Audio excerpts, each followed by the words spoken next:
L-Air Show ta' din is-sena se joffrilna xena mhux tas-soltu. Ajruplan tal-Air Malta itir formazzjoni mar Red Arrows. Il-Kaptan Martin Ferrando li se jkun il-kmandant ta' titjira spjegalna li f'distanza ta' madwar 6 mili il-barra mill-port il-kbir l-Airbus A320 tal-Air Malta se jiltaqa' mar Red Arrows.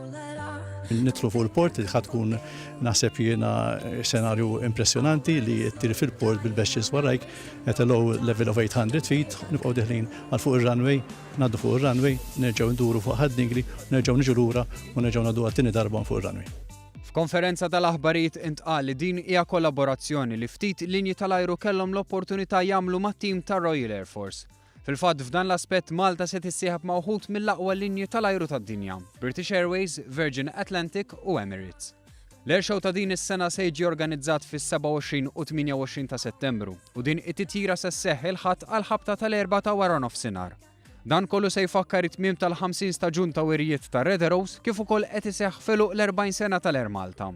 Ta' din is-sena hija t-22 edizzjoni tal-Air Show Internazzjonali ta' Malta u fi kliem il-President tas-Soċjetà tal-Avjazzjoni ta' Malta Joe Ciliberti hija l-ikbar sissa. Fil-fatt, għal kontrarju ta' snin oħra din is-sena fl-Air Show se jieħdu sem 4 timijiet aerobatiċi u mhux 2. Numru mhux żgħir meta wieħed iqis li fl-Ewropa jeżistu b'kollox 8 display teams nazzjonali.